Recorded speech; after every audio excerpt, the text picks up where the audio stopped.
This is my kind of thing. It's super Uh, dorky. It's super weird. Just like, I want to know more about this thing. Why? Because I want to know more about this thing. Welcome to Electric Enthusiasm, the podcast where we celebrate unironic enthusiasm. My accent is slowly becoming more British, and I'm very concerned about it. Katie Cobalt!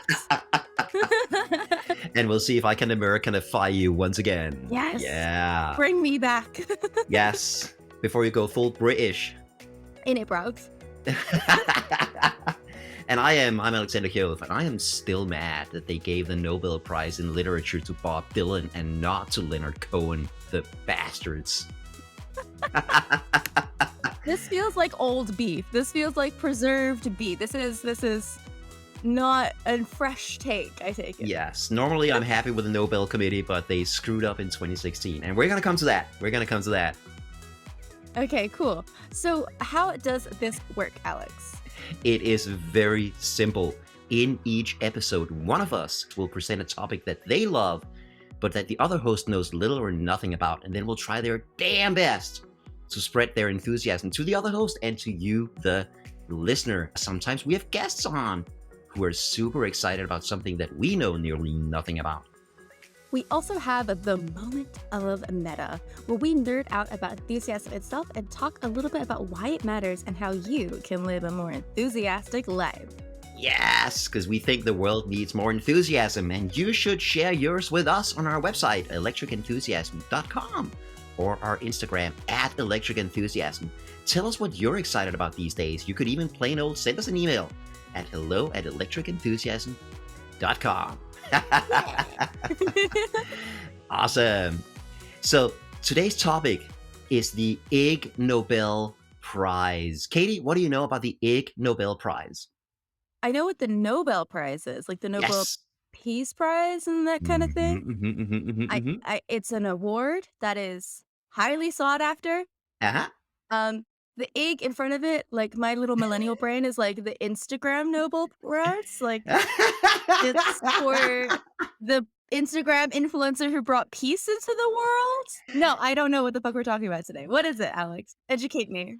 Excellent. This is so good. I'll warn you right now. We've been geeky before. I think today we're going to reach peak geek. Yes. Yes, we're going to go all in. Before we talk about the actual Ig Nobel Prize, let's talk a little bit about the Nobel Prize itself, because the Ig Nobel is a take on that. Mhm. Do you know the history behind the Nobel Prize, the real prestigious one? Wasn't it a scientist came up with it because he invented something like not good for the world? And he Uh-huh. was like, I don't want my legacy to be this. So he came up with the Nobel Prize. Is that correct? That's what I have in my head. That is completely correct. Woo! Yes. Random knowledge. Very good. There was a Swedish businessman and inventor called Alfred Nobel Hmm. who invented many, many different things, including explosives. So he's the inventor of dynamite. He realized that you could take nitroglycerin, which is very unstable, and you could put it into like a solid material, and you got dynamite. Dynamite is what he's usually cited for, but dynamite is mostly for peaceful uses like mining and excavation and that kind of thing. But he also invented several military grade explosives. In 1888, his brother Ludwig died, and a French newspaper got it wrong and thought that Alfred had died and ran his obituary where they basically celebrated his death. They wrote, Le Marchand de Mort est mort, the merchant of death is dead. Oh, And they were like, wow. yes, finally, this bastard who has contributed to the deaths of so many people is now dead himself. He was not dead. He read that and he was like, not good. No, not No, ideal. not a good legacy. No. So he basically devotes all of his money to the Nobel Foundation Mhm. and institutes these 5 prizes that he wants people to hand out every single year. There are now 6. It used to be 5. The 5 original ones are physics, chemistry, physiology or medicine, literature, and peace. And then later they added an economics Nobel Prize as well. Okay, cool. Yeah. If you win it, you get 3 things. You get a diploma, Mhm. you get a gold medal, and you get Nice. 10 million Swedish kroner. And let me just do the calculation. That is about the price of a frappuccino at Yeah, I Starbucks. was gonna say, like, That's not a huge amount of money. It's not small though. Like, how much is that in, like, euros? It's about €1 million, maybe a little less. It's not Yeah, bad. yeah, I'm not I'm not I'm bad. not gonna say no to that. No, no, no, and most people don't. A few people have turned down a Nobel Prize. Let's see, Jean-Paul Sartre got one for literature, and he was like, "Nope, that would make me part of the establishment. I don't want that. Screw you and your Yeah, filthy that sounds on capitalist." brand up for him. Yeah, right. The winners are decided by different groups. So the physics, chemistry, and economic Nobel Prizes are given out by the Royal Swedish Academy of Sciences. Mhm. The one in physiology or medicine is given by the Nobel Assembly at the Karolinska Institute in Sweden. The Literature Prize is decided by the Swedish Academy, and the Peace Prize is decided by the Nobel Committee in Stockholm, surely? No? you'd think, right? No, Norway. Why Norway? Nobody knows. This is actually fascinating. Alfred Nobel stipulated that the winners would be chosen by these groups, and then Yeah. for whatever reason, he decided that the Peace Prize winner would be decided by a Norwegian group. Nobody knows why. Okay, cool. Yeah, I wanna know more of the history of Norway now. Are they a particularly peaceful country? Have they never gone to war? at the time of Alfred Nobel's in his lifetime, no, they were no more or less peaceful than Sweden. Yeah. Norway has been at war with different countries. Of course, Norway and Sweden were both owned by Denmark. Those were better times. Yeah, and Colonialism. everything's been downhill for them since they went independent. Should never have done that. So that's the Nobel Prize. Very, very prestigious, very fancy. Gets a lot of media attention who Mhm. wins or who does not win. I just want to make two interesting points. First of all, the gold medals, and those are actually solid gold. Oh, wow. Yeah, yeah, with your name inscribed on it. And there's a fascinating story that goes back to World War II and one of our previous subjects, namely Niels Bohr, the Danish Hey. physicist. Yeah, the Niels Bohr Institute in Copenhagen had become a refuge for Jewish German scientists during the Nazi rise in the Yes. 30s in Germany. On April 9, 1940, Nazi Germany invades Denmark. Yep. And at the time, the Nazis wanted gold. Shipping Yeah. gold out of Nazi occupied territory was essentially a capital offense.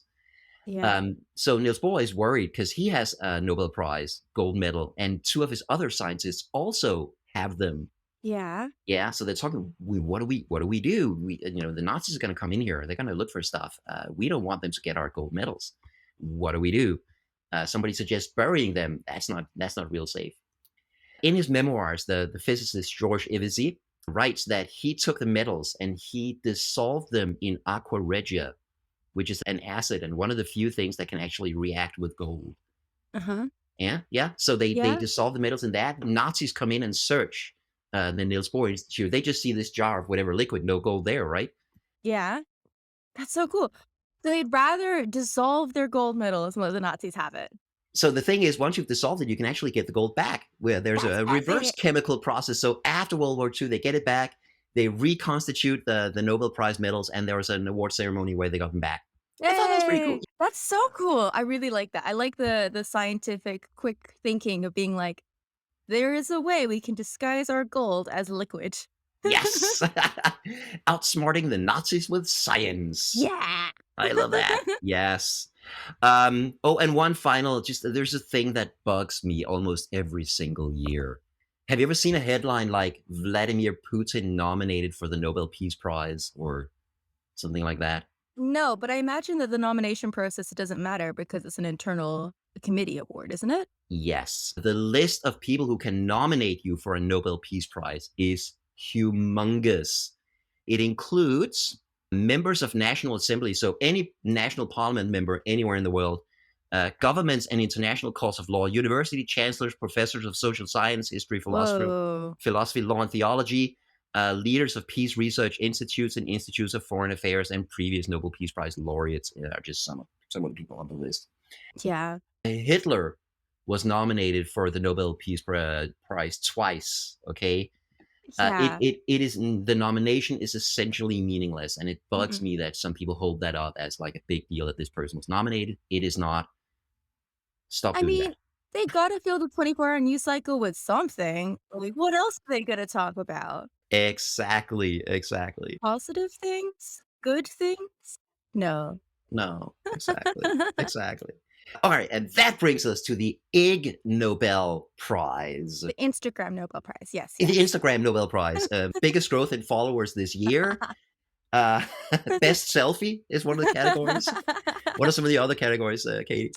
I also believe best shot of avocado toast. Uh, Yes, yes, yes. the best audio that's been used the most on Instagram Reels, obviously. Yes. Mhm. Yes, obviously. So the Ig Nobel Prize was started in 1991 by Mark Abrahams, who is the editor and co-founder of a magazine called The Annals of Improbable Research. Mm. And the goal of the Ig Nobel Prize is to honor science that makes you laugh and then makes you think. Ooh, Yeah, interesting. the magazine receives more than 5,000 new nominations every year. Anyone can send in a nomination. You can even nominate yourself for an Ig Nobel Prize if for some reason you want one. Yeah, there are 10 categories: nutrition, peace, archaeology, biology, medicine, cognitive science, economics, physics, chemistry, and literature. So already there, it's Yeah. better than the Nobel Prize, who only has 6 categories, right? More is better. more Mhm. more is always better. More is always better. What Always. does the IG stand for? What is IG? So it's like something can be noble, but something can Yeah. also be ignoble, which is the opposite of noble. Oh, I'd not heard Mm. that word before. You Yeah, learn something you new can every something can be like day. ignominious or yeah, Yes, yeah, ignorant. ignorant, that kind of thing. So that is ignorant. Sorry, hang on. I'm going full clueless here. So if you could be ignorant, can you be ignorant? I don't think so. Let's see. That's a moment of Google right there. Ig prefix. Okay, the prefix ig means not, but I don't think I've Yeah. ever heard about somebody being ignorant. I've definitely heard about people who are ignorant. No. Uh oh my god, it's a word. I mean, it's on Wiktionary. Does that mean it's a Hmm. thing? It's a Latin word though. It's not an English word. Okay, okay, okay. Interesting. Yeah, that also raises the question if there are iguanas, there are also iguanas. They're the Sorry. opposite of iguanas, so they're like a little Exactly. bit they're giant lizards. No. What's the opposite of a lizard? They're giant horses with Yes, feathers. yes. Anyway, I should say that the award is given for real, actual science. It's not. good. It's not just jokes, right? Mm-mm. Some previous winners, including a group of people who collected evidence that in a zoo, the chimpanzees imitate humans about as often and about as well as humans imitate chimpanzees. That's amazing. That's Yeah. fabulous. Another one that I picked out, a group of scientists looked at whether it was effective for employees to use voodoo dolls to retaliate against abusive bosses. What was the results of that? Was it helpful? I imagine it was Yes, helpful. yes, it did restore some feeling of justice in the employees who tried it out. That's very interesting. I like that. Yes. There is this really fantastically amazing cultural tradition in Hong Kong where you can essentially pay someone to beat someone up for you. Don't actually beat up the actual person, they beat up a representation of them, right? So let's say you're having a rough time at work, your boss is a dick. You go to this like little old lady sitting on the side of the street, you give her a little money, you tell her your boss's name and like little information about them. She makes a piece of paper that's a representation of your boss.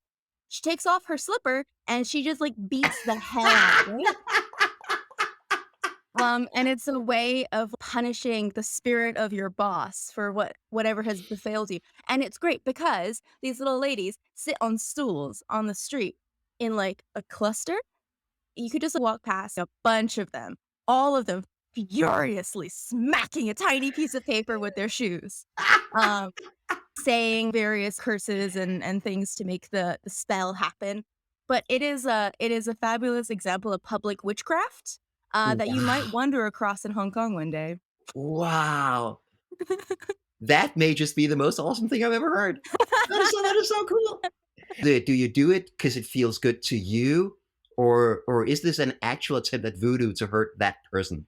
I mean, like, it could be both. It probably would make you feel really good to just watch, like, a woman wail on a version of your person who slighted you. But, yeah, it's supposed to, punish that person. It's supposed to make them consider their choices again. There's, like, spiritual powers happening there, but it is I imagine it must feel amazing. Wow. And have you ever done it?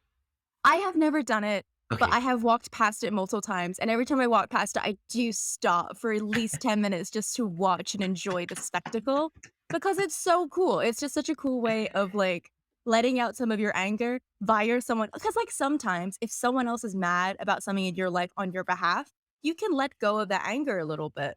It's a really fun experience to watch people just, like you can see they're really upset and angry. They talk to this woman, and all of a sudden you can see their anger flow out and into the slipper, and then onto this, like, little piece of paper.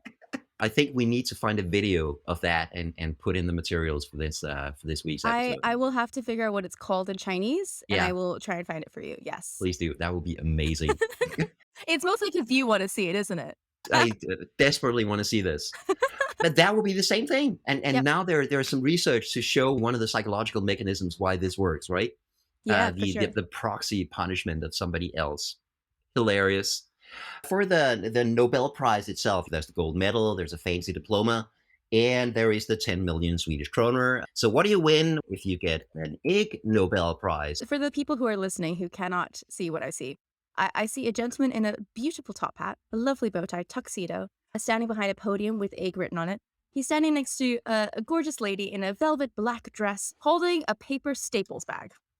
Mhm. Like, it's like classy, classy, paper staples bag. Karen, tell them what they've won. This year's winners will each receive an Ig Nobel Prize. You don't say.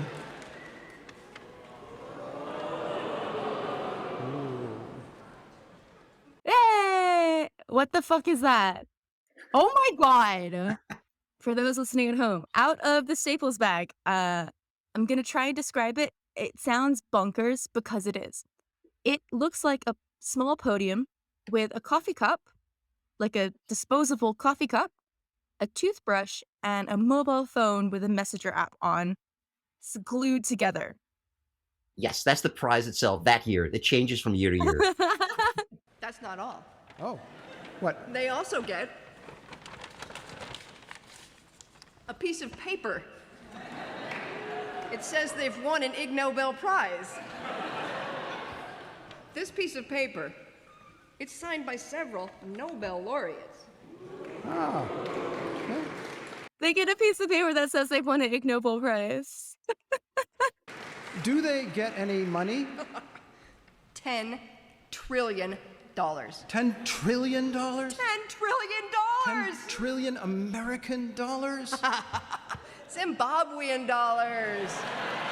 A Zimbabwean $10 trillion Well, bill. what else do they get? Nothing. How nice. Thank you, Karen. They get 10 trillion Zimbabwe dollars. This is hilarious. That is hilarious. Yes, you get essentially So nothing. good. No, excuse me. You get a lot of dumb stuff, which is amazing. Yes, yes. And that brings me to the ceremony itself. The Ig Nobel Prize ceremony is held every year at Harvard in a big, beautiful lecture hall. If you win and you choose to accept, you have to travel there at your own expense. Nothing course. is paid, yeah. But at the ceremony, you will actually receive your Ig Nobel Prize from an actual Nobel Prize winner. Yes. They have a lot of those at Harvard. I think the best description I saw was one article that called it dorktastic. Let me give you just some flavors of how dorktastic it is. The gentleman in the top hat that you saw, that's Mark Abrams himself, the founder of the award. Every year he'll welcome people to the first annual. This year, it was the 31st first annual Ig Nobel Prize award show. Yeah. The whole ceremony opens with everybody in the auditorium has made a paper airplane. And then on his count, they all throw it on stage. And that's when the actual ceremony starts. Every ceremony has a welcome speech. Mhm. This ceremony has a welcome speech, which is basically a woman who comes up on stage and goes, welcome, welcome. And that's it. And that's it. That's the welcome speech. The whole thing closes with these words. From all of us at the Annals of Improbable Research, please remember this final thought. If you didn't win an Ig Nobel Prize this year, and especially if you did, better luck next year. Thank you. I mean, if you did, better luck next year. Exactly. Seems like so much fun. Like everything about it seems ridiculously fun. Also, an Yes. excuse to wear a great hat. I always Mm. want an excuse to wear a great hat. Yes, it's amazing. It is dorktastic. My absolute favorite thing is that if you actually win an Ig Nobel Prize, you get to give an acceptance speech. It can only be a minute long. Okay. And like every single conference or ceremony anywhere in the world, they have a problem with people going over time. Yeah. And they For have sure. solved that problem in the best way possible. So here's a little clip of what happens at the Ig Nobel Prize if you go over time. Okay. I'm gonna make some guesses before I click the link. Mhm. So I would love it if it's like the giant stick hook thing and they pull you off stage. That would be excellent. Playing music does not cut the mustard, Uh-huh. but that's my dream is to like pull you off stage. Yes, I would say the solution they have come up with is more hilarious and more cruel, and I love it. Now, last of all, I'd like to thank the many people who posed for our photos in the staff canteen. These include Bruce Anderson, Bruce Belford, Sheila Carlisle, Bruce Davidson, Sheila Edwards. Oh my gosh, they have okay, there's a scientist trying to continue thanking people, and there's a small child just screaming at him, "Please stop, I'm bored." On repeats. Yes, and what tone is she using? Delightful, like, "Please stop, I'm bored." Also, I just realized, her name is Miss Sweetie Poo, which Miss is Sweetie Poo. hilarious. Plus, Yes. she's very cute, and I also think that's absolutely incredible. It's a great way to make people stop. Yes. Please stop, I'm bored. I'm gonna use that. You should. I have so many traditions. That's my favorite one. Of course, all of these are available on YouTube. You can find all of the Ig Nobel Prize ceremonies, and they are amazing to watch. We're going to link to some of them. Those things where somebody had an idea and everyone else around them would like, yeah, and like I love those things where someone's like, we need to have a better solution to get people to stop talking.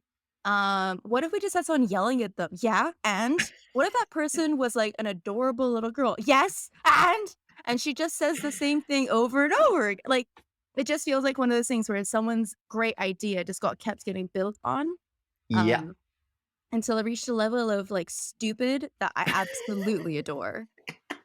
That's why I love this ceremony so much, and the whole idea behind it. And I want to end this with my 5 favorite Ig Nobel Prize winners ever. Yes. Want to I'm hear them? excited. Yes, please. Okay, I know how much you love linguistics, I do love linguistics. so I made sure to include this.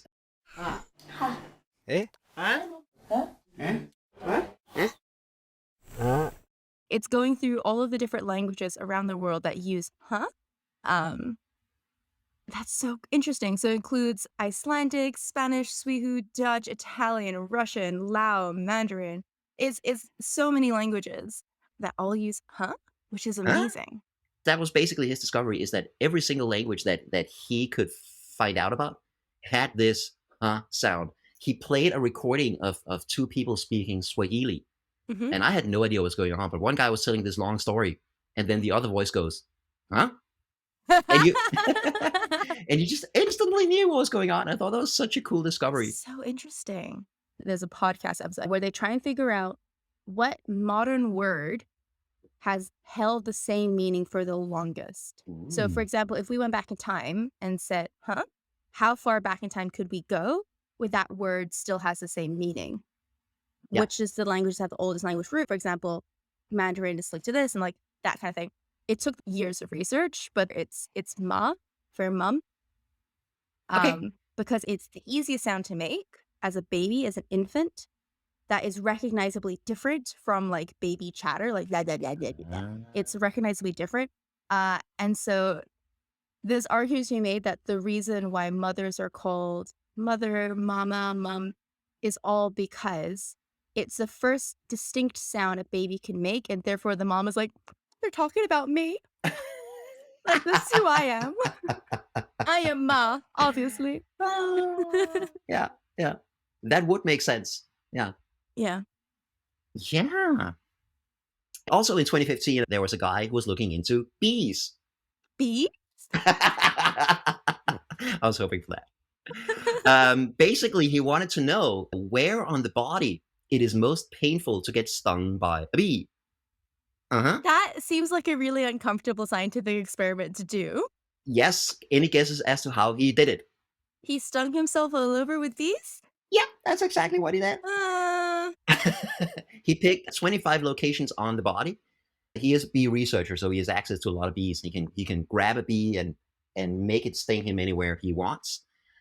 For scientific accuracy, he did it 3 times in each location, and not right after each other. Yeah, it had time to heal, and then did it again in that location. And now he has a map of where it is most painful to be stung by a bee. 3 least painful places are the skull, the middle toe tip, and the upper arm. Any guesses as for the 3 most painful places? I imagine the delicate region. The penis shaft. Yes, very good. The wrist. I'm just thinking, where did it hurt to get tattooed? Mm-hmm. Because in my head, like, bee sting, tattoo, not massively dissimilar. Yeah. So wrist, rib cage, then maybe the face. I feel like he must have stung his face. If we're going to the face, where would be most painful? His mouth, his tongue, his lips. His upper lip was one of them, and the other one was the nostril. Inside his nostril. Okay, so he had 25 sites on the body.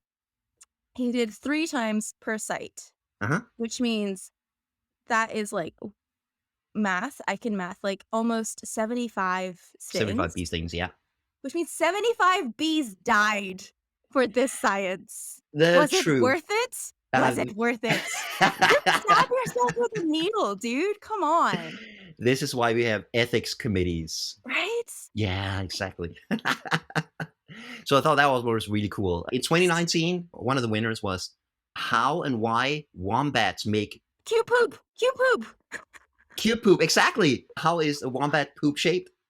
It's shaped as cute. Why? I'm so curious. I'm like, I know that they make cute poop, but why is it so it doesn't roll away? Like, is it so that it stays where it goes? Is it so they can stack? Yeah, there are 2 questions here: how and why, right?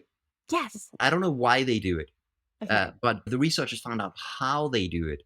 How? And there are 2 reasons. One of them is that wombat intestines are really long. Human intestines are 7 meters long.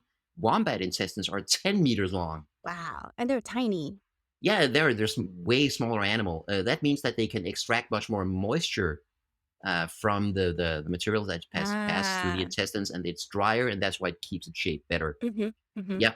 What they also found was that it is shaped in the intestines and not in the exit, as it's already square by the time it comes out, so to speak. Okay. Yeah. So yeah.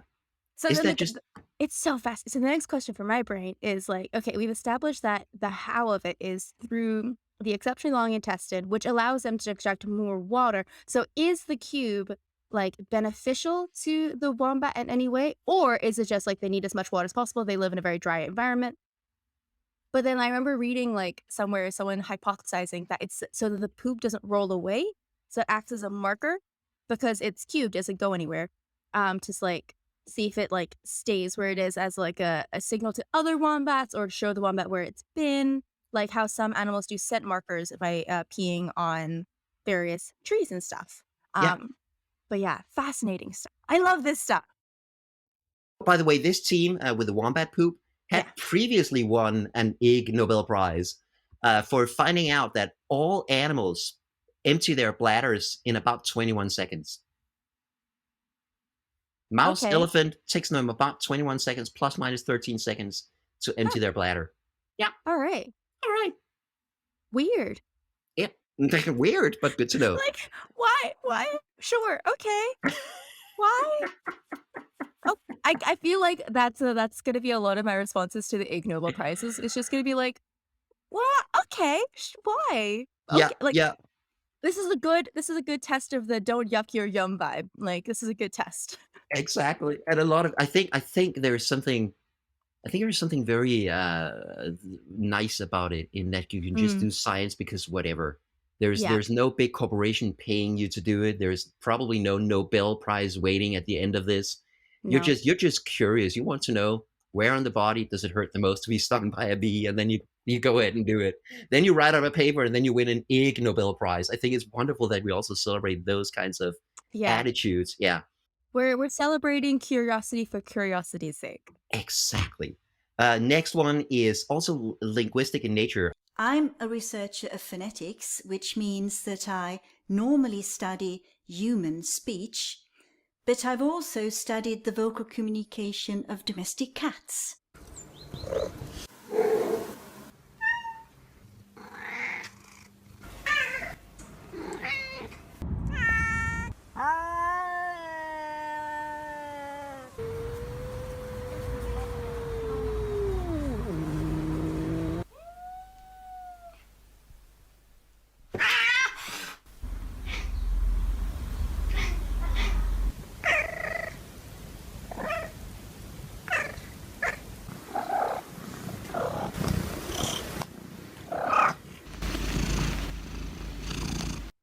This is just a bunch of sounds that cats make. I feel like today, in the world that we live in now, it has never been easier to document the various sounds that cats make Yes. with access to the internet. Yes. What was the research associated with the cat noises? So she wanted to know what kind of noises do cats make and Okay. when do they make them. So Okay. she's an actual linguist. Mhm. She normally studies human speech. So she applied the same methods to cat speech. Interesting. So she would record her own cats and other cats. She would do audio spectrograms to analyze the different frequencies and variations. Cool. She would even try to write down the sounds using phonetic language. Yeah. That's really Phonetic hard. script. Yeah. And then she would try to figure out what does each of those mean. And there's Hmm. like the trill, which is like a friendly greeting. Hi Yeah. there. There's the growl or the hiss, which is obviously a warning, and so on and so on and so on. That's so interesting. Yeah, and then she went a step further. She would play these sounds to human volunteers and ask them, what do you think this sound means? And in most cases, people could correctly decode the sound and actually figure out whether this was like positive or negative. Yeah. Yeah. What happens if she played the sounds for other cats? Could she communicate with the cats? I have not read up on that. Okay. She might have. Yeah. I imagine it was quite difficult because, like, maybe a cat might not recognize a speaker as being another cat, and also there's probably behavioral movement that's associated with the sounds. But that would be very interesting to find out. Yes, absolutely. Very cool. This researcher found that their cats can meow, yes, but they can also purr, chirp, chatter, trill, tweedle, murmur, moan, squeak, hiss, yowl, howl, and growl. This sounds like the names of like a cartoon series. Screech, howl, and growl. Yeah. Attorneys at law. Cat law. Cat law, exactly. Okay, one more, and then I'm Yes. going to stop. In the United States, each year, more than 300,000 patients seek emergency department care for kidney stones. Kidney stones are really, really painful. Mhm. But sometimes they will actually dislodge on their own. Mhm. And this group of researchers wanted to know, would going on a roller coaster help you dislodge a kidney stone? Well, does it? Yes, it does. And I think it Interesting. ties in wonderfully with our last week's episode on, sorry, 2 episodes ago on Whenever we roller talked about coasters. roller Yeah, coasters, roller we talked about coasters. roller Yeah, coasters. so that's 2 episodes ago. So here's what they did. They didn't actually find patients with kidney stones and force them to go on roller coasters. That I would was be an gonna say awesome. that's mean. Yeah. There are models of the sort of the urinary tract where you can put in a fake kidney stone, and then you can see if it actually passes through under different treatments. Yeah. So they built one of those, put kidney stones in it, and then put it on a roller coaster at Disney World. They put it on Thunder Mountain. Mhm. It was not a particularly violent coaster in any way. Yeah. And they found that it actually works. In many cases, it does dislodge the kidney stone and helps it pass. And we talked about in the roller coaster episode the difference between sitting in the front seat and the back seat. Yes. Is there a difference where you sit? It is twice as likely to pass if you sit in the back seat because of the stronger G forces. So I'm not saying this is the best thing to do, but I do know that the American healthcare system is very poorly funded and it's very expensive. So I'm not saying it's a good idea, but if you have a kidney stone in America and you don't have health insurance, Mm-hmm. science has backed you up that getting on the back of a roller coaster ride won't make it worse.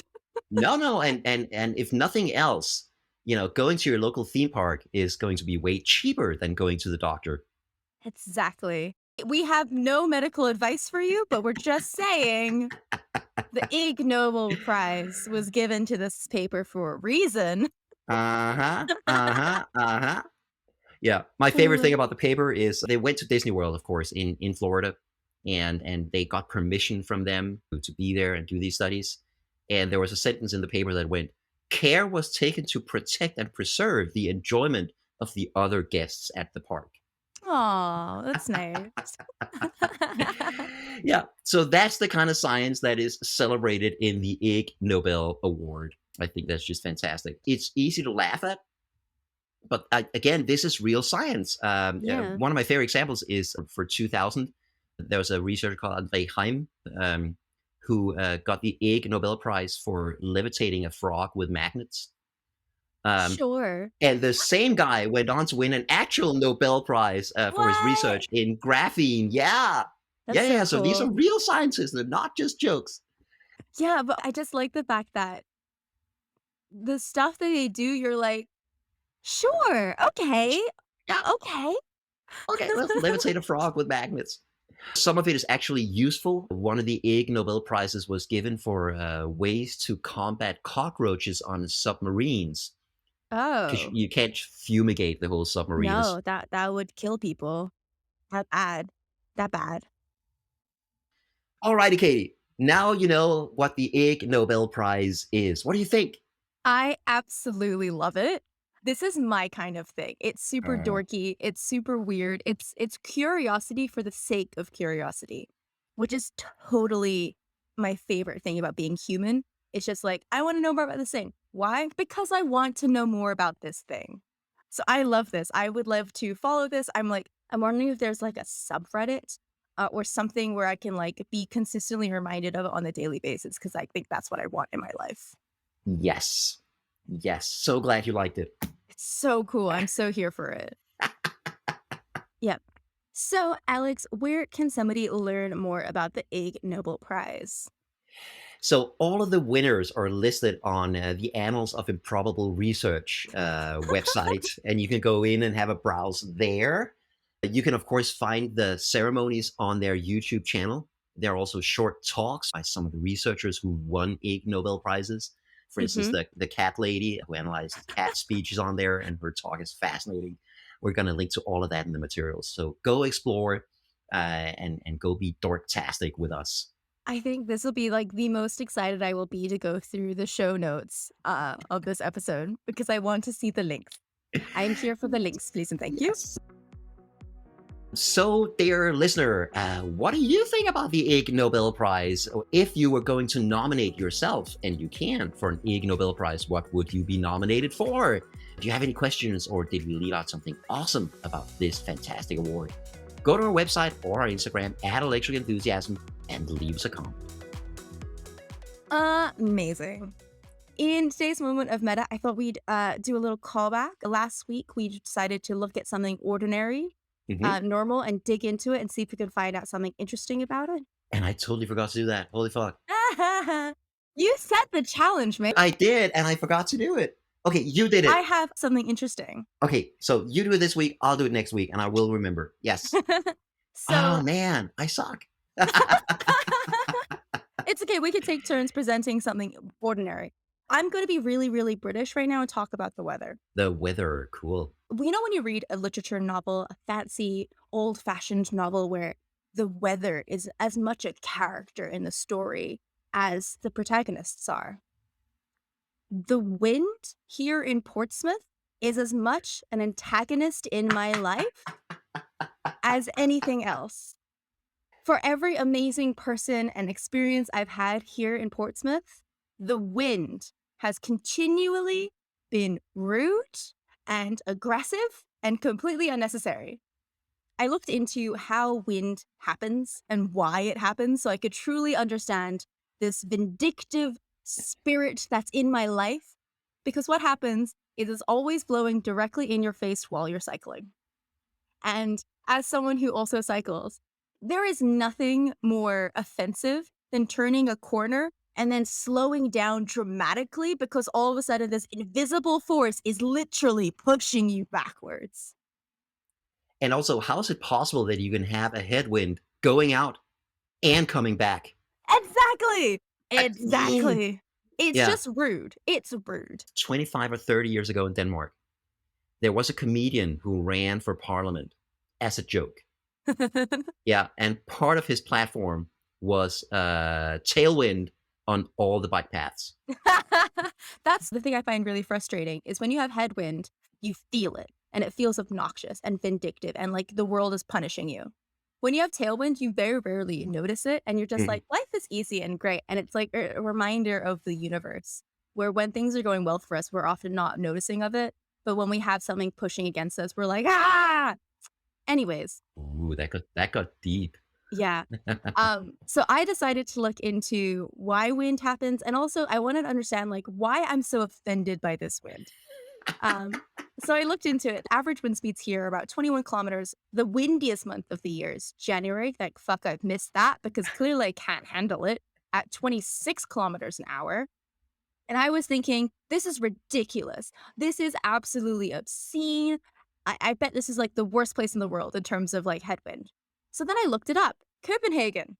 You pretty much have the same issue as I do. The windiest part of the year lasts about 6 months, versus in Portsmouth, it's only 5.